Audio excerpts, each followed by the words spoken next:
Thank you for listening to another episode of the Business of Fun podcast. I am your host, Dave Wakeman. My guest today from Australia is Jason Lassey.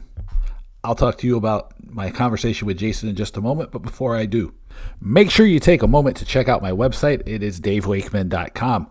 If you are listening to this podcast, you will want to get the Talking Tickets newsletter, and that's at talkingtickets.substack.com. Or you can click on the link in the show notes. That's where I keep all of my ticket-related information. I'm trying to pull together a little some information about the survey I've been doing, the 2025 global survey of people in the entertainment and tickets and sports industry. A lot of that stuff is going to start coming out on November 1st. This episode is going to go out the week of October 27th. So you're getting in just in time even.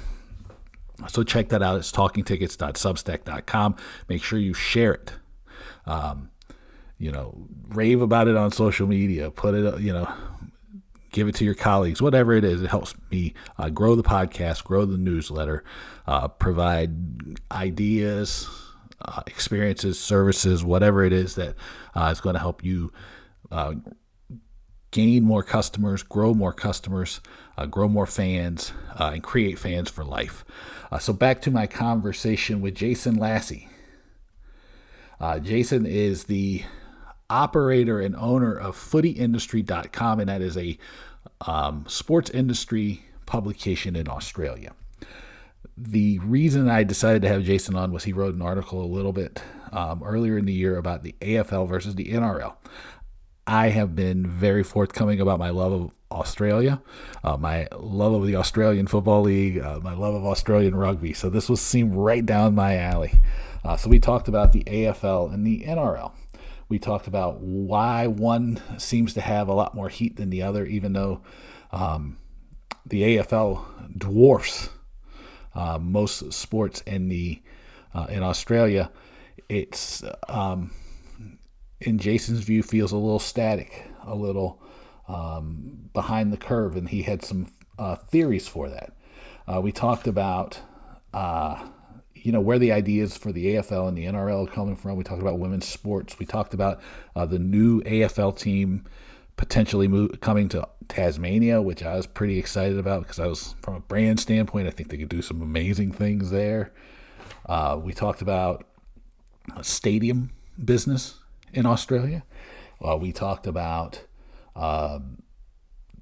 touched on some crypto things, FIFA, the WNBA, netball, different CBAs, and those things are going on. We talked about the Matildas, Code Wars, and what that means.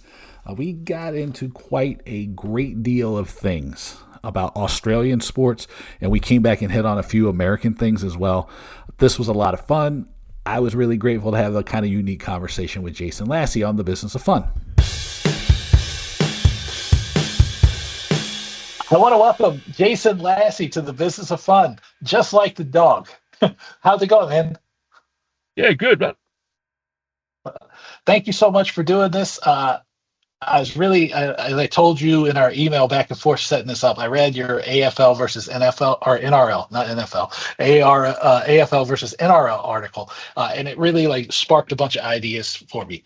I think the starting place for me was the idea that the NRL has grown so much, and you called them the biggest sport in Australia and the Pacific. And just recently, I think the finals were up 32%. Is that right? Yeah. So the NRL called themselves the biggest sport in Australia and the Pacific. There's the Pacific's the key part of that because that's where they take that mantle as number one at the moment. Although union people might argue that combined with Australia and the Pacific, almost certainly number one in terms of participation and support. And so the second part of that is the AFL, which I was always I thought it was just far and away still the champion, around. But you say that they're treading water, and yeah, what's going on? Because I had a whole different vision of the AFL. So earlier in the year, I wrote two articles, and there was a discussion over whether who was number one between the AFL and the NRL, because the NRL put an article out saying, hey, we're number one now. And they listed a whole heap of parameters from finances to participation and TV ratings and sponsorship and things like that matter in terms of sporting governing bodies.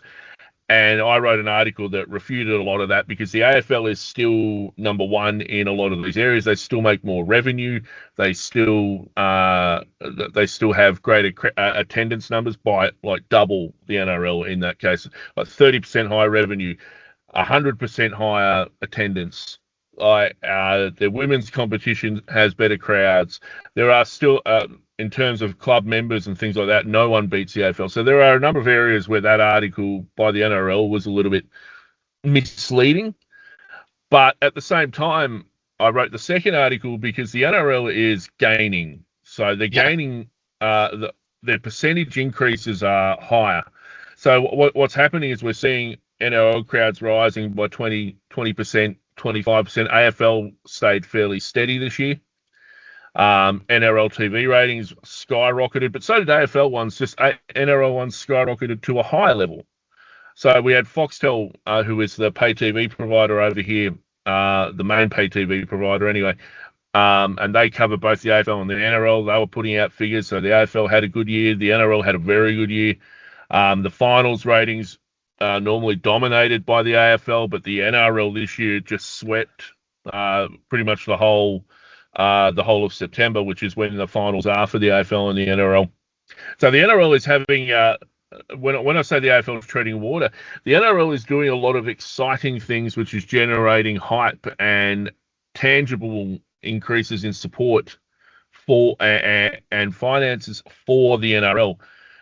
You take Vegas, which is their season opener. They have that in 4 or 5 clubs go over to Las Vegas to play at the start of the year. That's sponsored by the Las Vegas Tourism Authority. They play at Allegiant over there, which is a 65,000 seat stadium. Yep. They get about 40,000 people to turn up to this. It generates hype that, manages to carry them through to the year until they hit their Origin series, which is probably the biggest series it's a 3-match series of I guess you'd say like state-based competition between New South Wales and Queensland. That generates massive hype. And then they hit their final series, and that generated a lot of hype this year. So they had stuff going all year. They have Magic Round as well, which is where all the teams play in one city. And that generates a huge amount of hype. And so, they've just got stuff happening all the time. And then once the season finishes, they get to go. This year, they've got the Ashes, which is Australian England playing in England. They've got the Pacific Championships, which drew a lot of hype last year because Australia were playing in it. They're not this year, so the ratings this year are probably going to be a bit down. But countries like Tonga and Samoa and New Zealand and Papua New Guinea and things like that, that's happening. And then they've got expansion at the moment as well. So they've announced 2 new teams, one going into Perth, which has been neglected by the NRL for a while. They did have a team. Now they're getting a new team. And also Papua New Guinea has been announced to get a new team, which is heavily sponsored by the Australian government and being used to ward off the Chinese, apparently. So, yeah, they've got a lot of stuff happening, and the AFL just keeps trying to, like, I don't know if I can say this without you censoring it, but we say half-assed or half-baked, if you like. You say whatever you want to. There will be no censorship here. So it's basically the AFL comes up with these solutions to try and generate they can't go to America because America don't have suitable sized Australian football grounds. Australia needs AFL needs an oval, so you guys don't have an oval of any meaningful size that they can use. Like you can't. It's not like baseball where you can block it inside a NASCAR track or I think that's been done recently, and you can't do that because you need the whole oval space. It needs to be like 150 to 180 meters long. It needs to be about 60 to 70 meters wide. Like, it needs to be a decent size. And so the AFL can't go to America and pull that same side off. The AFL killed its Origin series in the 90s because it didn't promote it properly. Players were getting injured and not being able to participate in the main season, so people just didn't want it to happen. And there's still elements of that, although they've announced they're going to try and do it pre-season next year, and I just don't see the point. And then you've got they don't have an international flavour at all because it's Australian football and no one else is anywhere near being able to play the sport to the same level. It would be like having Australia play America in the NFL, like in American football. We just don't play that game to the same extent here. Yeah, the closest thing that I saw something about the AFL playing against the Irish Football League. Yeah. So which is basically it's played on a rectangular field. It's a lot of Gaelic rules are brought on to make the Gaelic football guys compete with the AFL guys, because if we used an oval-shaped ball like we do in the AFL, and we played on an oval, you'd be getting flogged. Like it would not even be it would not be a competitive game, and it would be the same as if you'd expect like an AFL side to come up and go, okay, we're going to take the All Australian team in the AFL and put them up against the All American team from the NFL, and put on all their pads, play on their size field, and play with all their rules. Whereas that would not even be close. No, exactly. I mean, they're so wildly different. It's if people have it that are listening to this, I mean, there are a lot of people in Australia that listen to this, but anybody who hasn't, it's amazing to see it in person and to see Aussie rules football. It is amazing. But it's entirely different than the NFL. The body structure is different. Everything is different. And that said, I mean, we have seen a lot of AFL players transition to American football, but usually as kickers, punters. So you are, and to some consternation apparently from what we're reading over here, the dominance of Australian punting in college level in particular. I think there's 30 Australian punters in college football at the moment, but they're not playing. They're not actually on the offensive or defensive team. So I'm remiss to say it's not that Australian football isn't played in America. There is a tournament going on recently or now, even I'm not even sure the exact dates. The US Nationals for the Australian football competition over there through the US AFL. That is on at the moment, I think, in Tucson, and is one of the largest Australian football tournaments in the world. They have about 50 odd teams in the states, and they're all down competing in Tucson at the moment. It's an amazing thing. I meant to put on my Melbourne Demons hat for you so that you could so that way when we were talking you would see like my respect for the AFL. So one of these things that I'm curious about is like you talked about how the AFL, you call them come up with some half-assed ideas, and then they're half-baked. Do you have any inclination of what kind of drives this? Right, it's like because I've been running this global survey of people in the business of entertainment, so sports and tickets and everything, and one of the things that comes up in the research has been like a real fondness of experimentation, which I think is great, except for the fact when it comes across as half-baked with like, you don't have the resources you need, right? You don't have any thought out like launch plan for it. You don't know exactly, you try to do something too big without testing it first, so I'm curious, like, where do you think some of these kind of, half-baked schemes are coming from, or like some of these like less than fully baked ideas? So they're born out of necessity.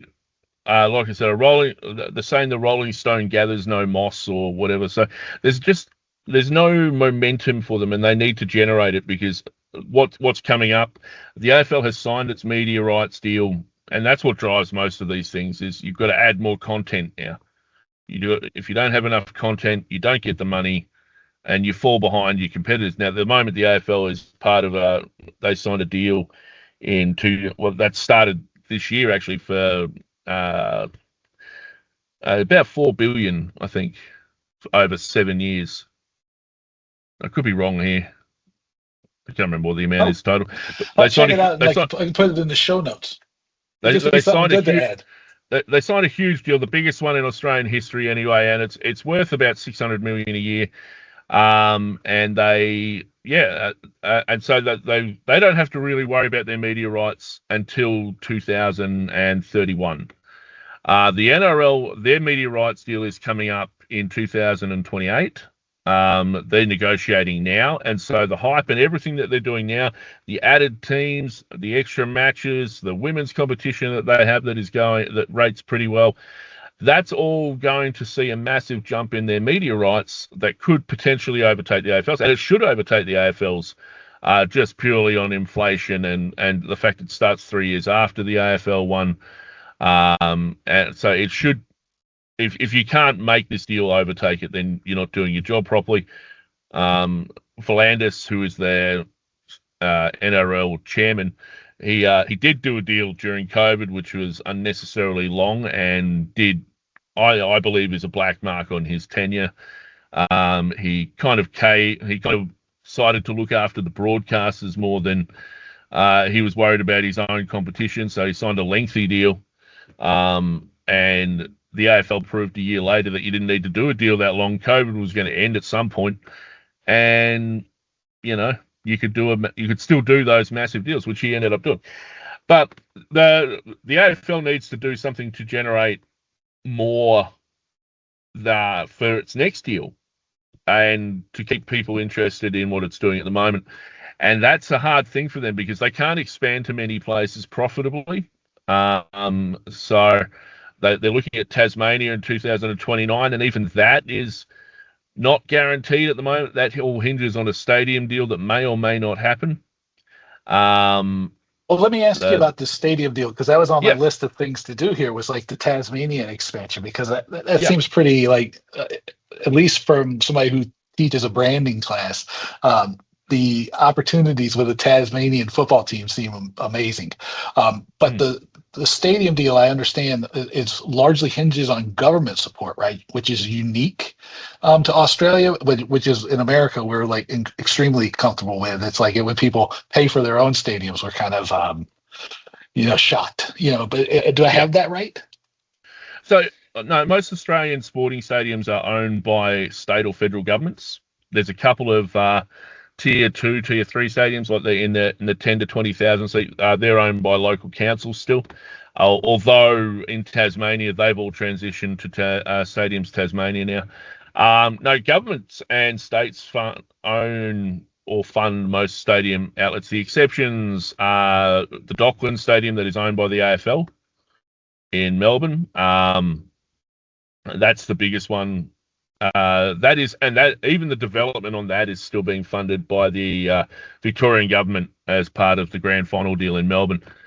There's a couple of smaller stadiums. The Tasmanian one is a bit of an odd one in that there seems to be a lot of people that don't agree with the cost. The Tasmanian government says it's going to cost about $1 billion. They're going to have to take on some debt. The federal government is going to pay $240 million towards it. The AFL is putting in $15 million towards it. And so, people are a little bit up in arms over that cost. But yeah, it's not that unique. I mean, I think in America they're mostly built through bond arrangements with state and federal bonds. Yeah. And I guess the difference for me and why I was making sure I clarified is in America, all of the risks are public and all of the profits are private, and that's not necessarily the case.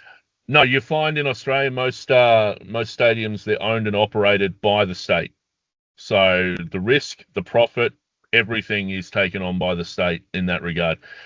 The exception to that is the AFL Stadium in Melbourne, which is built by private enterprise and owned by the AFL, but does get substantial funding in terms of its recent development from the state government. But that's also a payment for 20 years worth of grand final hosting in Melbourne, which is probably worth the $10 million a year that it's cost them. So that would drive a significant amount of tourists, no doubt about it. Well, it's part of that's part of the Victorian government's major stadiums plan. So it means 100,000 seat MCG. They've got an interim size stadium of 50 to 60,000 that they can also use for major events for the next 30 years. Yeah. And so another thing that I saw when I was looking at, or actually, let me take that back. I want to go back to another thing that really has always interested me, which is the AFLW. So the women's competition. I know it's been struggling lately more than that, but originally one of the things that I really enjoyed about it was it started out very strongly. And one of the things that they did super well, and I've come back and used this as a case study a lot over the years, was they did really great market research to identify the fact that like AFLW fans and AFL fans were entirely different audiences. So that they tailored their approach to reaching people in an entirely unique way. And that drove a lot of their early success, which I was like, well, it should seem obvious that like maybe you don't like AFL, but you might like AFLW because it's an entirely different group of athletes. It's a whole different, sport. Yeah. I mean, it's the same sport, but it's a whole different deal. To hear it struggling, I'm curious what's happened that, kind of like break its momentum. It's not so much struggling, I don't think, as it's consolidated from where it was. So originally it launched to a lot of excitement.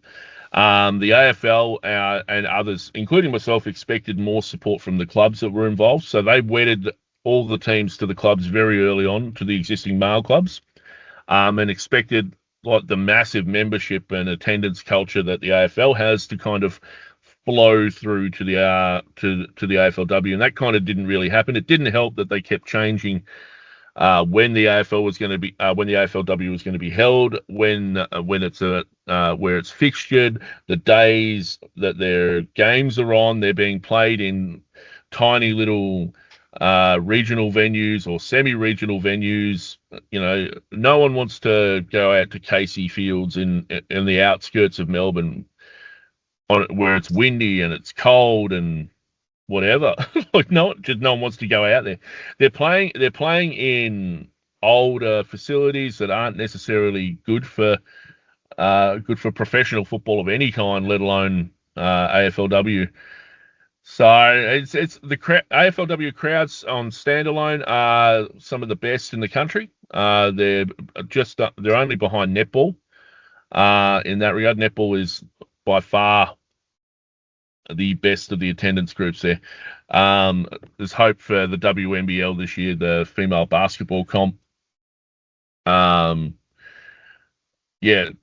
it's I wouldn't say it's struggling. It's just struggling compared to the expectations that some people have, and that's a different thing altogether. Oh yeah, so then that makes me wonder if it kind of fits into that earlier thing we were talking about, which is like the idea is kind of not fully formed, and probably like my research shows it's like that sort of experimentation idea, which was wed with we have a really great idea, we can get the thing out here, but we don't have a plan for what do we need to be successful. So then you get there and you're like going, oh my God, what happens now? And you don't have a plan for success or failure. Well, I think the bigger part of the problem was they hyped it up and the games didn't live up to the hype in the end. So the first season, massive interest, and then it petered off after that.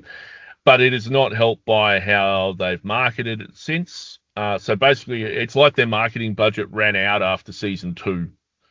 And then COVID hit. They did like 2 seasons in a single year. Then they changed the time. And then it was and ever since they moved off to the summer period, they've been like, you're going to Frankston on a Thursday at 5:00, or games are being held all over the place. They did the thing last year where you can't use the women's comp as an experimental field, and that's what they're doing. that they are experimenting with the women, and it just doesn't. It genuinely makes me angry what they're doing with the women's comp. It should be so much more than it is, and they are just not treating it as a serious competition at this time. The best thing for the AFLW would be for it to have an independent control away from the AFL, away from the men's competition. They can still keep the men's teams with the women's teams with the AFL clubs, but the competition itself needs to be run completely independently of the AFL. And until that happens, I don't think we're going to see significant change. The AFL has set some unrealistic expectations for things to happen, milestones that have to be reached in terms of TV ratings and attendance. The nature of the AFL TV deal with the AFLW and Channel 7 and Foxtel is such that it will never reach those targets. The expectation that TV audiences will average 100,000 is not going to happen with the way the AFL has a local team rule broadcast where your local team gets broadcast into like on free to air in your city and possibly only your city. It's just never going to reach what they want. Crowds aren't going to reach what they want as long as they keep fixturing like idiots. And they seem hell bent on continuing to do that. So, yeah, that's unfortunate. I could rant about it all day. Go right ahead. I find the thing interesting, or just women's sports in general interesting, because I feel like how do I want to say it? What comes across to me a lot of times is they strap the culture on of the existing, we'll use your term, code, and then they expect it to stand alone, or stand up to have its own success, except for the fact that they never make the leap of like it's an entirely different competition. It's an entirely different, needs a new set of eyeballs. There might be overlap, but the thing is you have to approach it like it's a brand new thing, and that seems to be a giant leap for too many people, and that definitely happens here in America, because I think the WNBA fell victim of that for quite a long time, until like this recent past couple seasons where they've had breakout things. The women's version of the NRL seems to be having some success, and I wonder, is that because they have taken a different approach than other codes, or what's happening that's driving their success? Well, I tell you, their Origin series averaged over 1 million viewers for the 3 games that they had. Their grand final was 1 million on its own, but it's how it's integrated into their season that it works. Like the NRL had more than half the NRL games, NRLW games, are included, are back to back with NRL men's games through the final series. So they benefit from the viewership that is still watching. There's a school of thought that AFLW suffers because the men's season is over and everyone else has just had enough of football for the year. So maybe that is part of it. But the NRL, they didn't. Not every team has an NRLW team. Next year it goes to. They've added another couple of teams, so I think it goes to 12 of the 18 teams next year. But yeah, they've done it differently. It is working for them on television. Their standalone crowds are lower than the AFLW, but their overall crowds are higher because of the back-to-back nature. They're seeing a lot of success in New Zealand and Newcastle, so the regional teams are doing really well.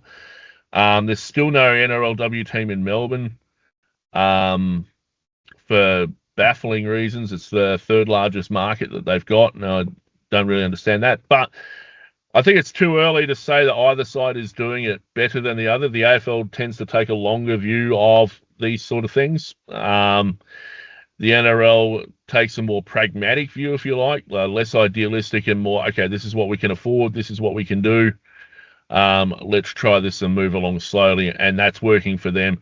AFLW is more idealistic in a way. They're trying things for the long-term future in mind. I think it's too early to say that one's doing better than the other. That'll be interesting to see how that plays out. Another thing I was like sort of, and I mentioned this when we were chatting before we started recording. I saw a recent article you wrote, which was about crypto and NFTs, and I thought that the NFTs had died a glorious death, and we had moved on from those things. But I see they're back. Um, what's going on with this? Yeah, I think the NBL or something over here just took up a naming rights sponsorship with a crypto company as well. I mean, I think there's probably half the clubs in the AFL and some in the NRL. They all have relationships with crypto companies like SwiftX, Bitcoin exchanges, things like that. It's all very weird. I'm not fully behind it, to be honest, but yeah, it's not going away. They come, they go, new ones fall over, someone else is there to pick it up. All you can do is hope that your club or your league or your sport doesn't get ripped off in the process. I was sort of surprised because I think it's because you've seen so many negative stories and so much negativity in other leagues and countries around the world, right? Because there's huge, especially I forget the name of it now, but like all those fan tokens and all those socios from European football that ended up being worthless from the jump. Well, I mean, not to put a too fine a point on it, but I think even your president believes in crypto at the moment. So, well, that is if I opened the door on that conversation, that would be bad for the podcast. Actually, it might be good for the podcast ratings. Yeah, not entirely sport orientated, is it? Well, he does have his thumb in the World Cup and every other sporting event. So wherever there is a grift, you will find him. I did find it fascinating, if I may, his comments about being able to shift World Cup matches from designated cities because they're not safe. But that is something FIFA seems to be unaware he can do. So interesting. Well, actually, they came out and they said, "Oh yeah, that's like something we'll work with him on." And so yeah. I guess if we're holding our breath for somebody to stand up and have some spine, in a high profile position, I think we're going to be holding our breaths for quite a while. You're going to be waiting for a while. Just while we're talking about women's sport, I got to say the WNBA I find fascinating at the moment. Just from a completely outsider's perspective, I'm one of those people that never paid any attention to it until we started getting media coverage of Caitlin Clark over here 2 or 3 years ago, and we've got I think a Hall of Famer Lauren Jackson is from Victoria. My team is Seattle Storm. Yeah, so I mean, and obviously I think Sandy Bondello was coaching in the WNBA until I think she got let go this year. So, the WNBA fascinates me, especially with how the perceptions around how Caitlin Clark is being treated and things like that. So, yeah. The ratings have been high up even despite Caitlin Clark's injuries. Tickets have sold much better. The interesting story about the WNBA to me is this latest labor negotiation to see, how the players are going to get paid, like what's going to be in their deal, because I feel that they've been underpaid. And they've been underappreciated, and that's meant the quality of the product on the court has sometimes had to suffer because these women have had to go and play in other countries. So they're playing two seasons. Until for a long time they didn't have private flights, so it was like a challenging environment for them to travel back and forth because of the nature of their sport, right? They might not finish a game until 10 or 11 o'clock at night, and then they'd have to get up and take a red eye, whereas like the men's players can leave directly afterwards. And the other part of that is the relationship between the players, the league, and the commissioner, because that seems to be having a great deal of tension. But it's a really interesting thing because I felt, and I wrote about this in my newsletter, like 10 years ago, about how like the only thing that was standing in the way of the NBA or the WNBA being great was marketing.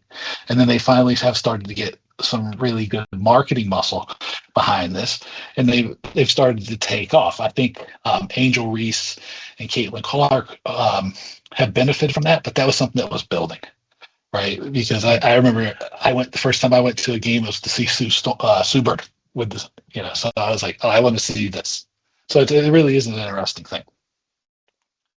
Just on the CBA for the WNBA, I don't know if you know the answer to this. They keep talking about the losses the WNBA makes in terms of its operations, and the fact that it's subsidised by the NBA.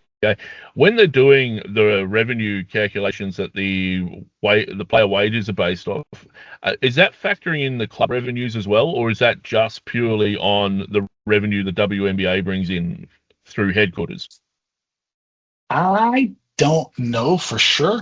I think though, when they talk about the losses that the league are making, or how much the NBA is subsidizing them, I know enough from over the years to know you can make anything look like it's making or losing money on paper. Yeah. But I don't know the specifics on that.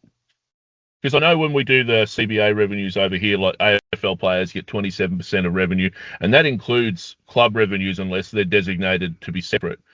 And I don't think, I just wonder if the perception that the league is losing money in the WNBA, which is what I'm seeing on TikTok and what I'm seeing on social media, is like WNBA is losing money. And I'm like, but you're looking at clubs that are getting valued at like billions now in the WNBA that are building massive edifices. And I'm like, is the league losing money, or is it just headquarters that can't fund its own operations? And if that's the case, then if you factor in club revenues, our players would be probably genuinely entitled to be asking the question, well, hang on, these clubs are benefiting massively, obviously. Mm-hmm. Where's our cut of that? So I think that's where there's a perception problem, is that people are going, okay, the league is losing money, but the clubs are making massive amounts of money.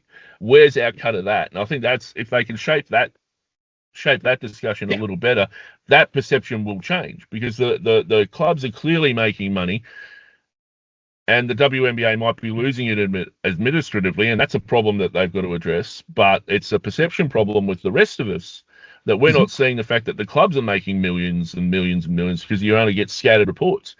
So anyway, I digress. I wasn't part of your discussion. Listen, this thing flows. We can do whatever we want to. This is the great part of this. It's an interesting thing, because I think that, like, one of the challenges that labor just in general has, especially, and I think the WNBA has fallen into that. I hope that they're getting better about this, is managing perception. Like they have, the PR battle is a real issue, and it's like managing that message is a real thing. And I think that because the argument a lot of times is like on, oh yeah, well, these are our teams and we make these investments and we do all these things, so we deserve bigger share of the pie. But the thing is like, I ain't going to see a game to see the building unless it's really like Fenway Park, right? Wrigley Field. I'm usually going to see a performer. I'm usually going to see, there are very few buildings that are like standalone attractions on, and so I think that it's at a minimum a partnership, and that really should be the starting point. Like our partnership is right down this, here, because if not, then it becomes, because it's extremely easy to gain, and it should be the most, to me, the truest for whatever form of partnership, which is like everybody, everything that flows through.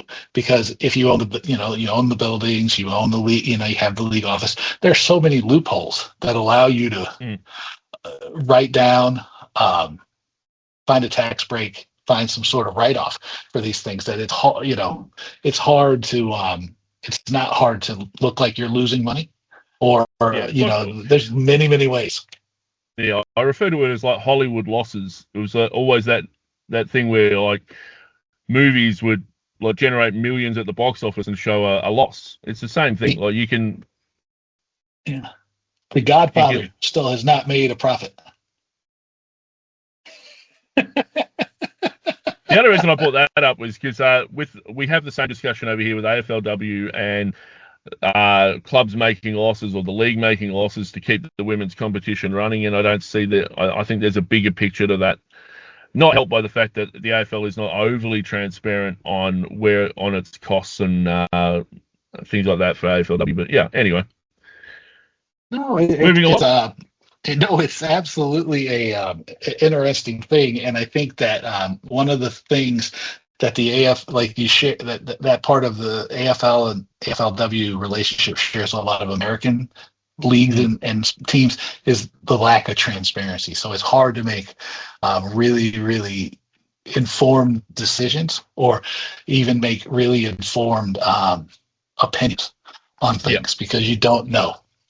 And that's it's all one speculation. thing exactly. And that's one thing that like the British and their football clubs and some of the European nations do a much better job of. It's like showing transparency so that like you can say like, why am I paying the highest ticket prices in Europe for a team that is only spending 30 or 5 or 40% of that on wages, right? And you can make it, you can have a complaint about that, or you can say like, oh, look, this is how much depreciation that our stadium is allowing us, which allows us to do X, Y, and Z.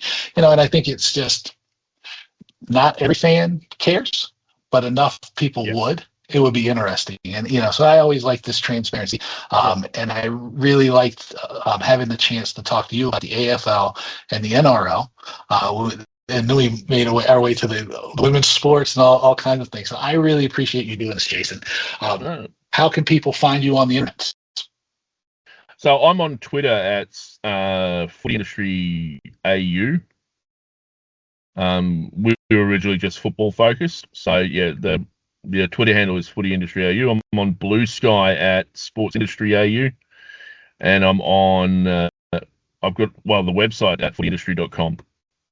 Yeah, you can't forget the website because that's where you got to go to do all your own research on things. Well, that's the whole point of the website. The whole point of the website was to be a place where, because what I found like 10 years ago when I first started doing this was like I would go to a website and then a year later they'd redesign the website and all the information would be gone. Or you'd have to pay for it or something. So what I decided very early on was to get as much information as I could, archive it, and then just make it available to anybody that needed it. So that's the whole point of the website. It's less what I write about it. I do write every now and then, but it's more it's a place of information that anyone can go and click on a link and get like all AFL clubs produce an annual report, an annual financial report. So you can go and like they have to by AFL rules. And so every club produces an annual report that goes into their finances and how much profit and loss they've made, their expenses and things like that. Some are more detailed than others. There's no standard for it, but as long as they meet Australian accounting standards, they submit an audited annual report. So you can get all of those going back to 2013 for every club from my website, or you can just wait for me to put out my spreadsheet every November, which people do, and I report on every year. So I've got more spreadsheets than I can poke a finger at. It's yeah. Well, I appreciate it. So thank you again for doing this. It's not often I talk to Americans, so I appreciate it. I like to be the friendly American too. Well, you have been very friendly. I'll give you that. Thank you. No worries. Well, thanks very much. Tell me what you thought of my conversation with Jason by sending me an email. It is my name, Dave, at davewakeman.com. As I mentioned at the start of the episode, make sure you check out my website. That's davewakeman.com. Also, if you are listening to this, you will probably want to get, not probably, you will want to get the Talking Tickets newsletter, and you can find that at talkingtickets.substack.com. There is also a link in the show notes to the 2025 Talking Tickets Global Ticket Survey of people in the entertainment live experience business. So fill that out, share that with your friends and colleagues. I'm going to start rolling out some of the data, some of the insights, some of the stuff that I've learned, probably starting next week, because that'll be around November 3rd. So we'll look for that, but get it at talkingtickets.substack.com. with the podcast. Do me a favor. You're now 44 and almost 45 minutes into listening to this, so I know you love me. Thank you. But do me a favor and rate and review the podcast on your favorite podcast platform, and share it with your friends, coworkers, colleagues, anybody who you think would benefit from conversations like this one with Jason Lassey or any of the other great conversations I've had. It helps people discover the podcast. It helps me continue to grow the listenership, and it helps me get more great guests. So thank you for doing that. As I say always, I couldn't do this without you, so thank you so much for being here. And until next time, take it easy. I'll talk to you soon.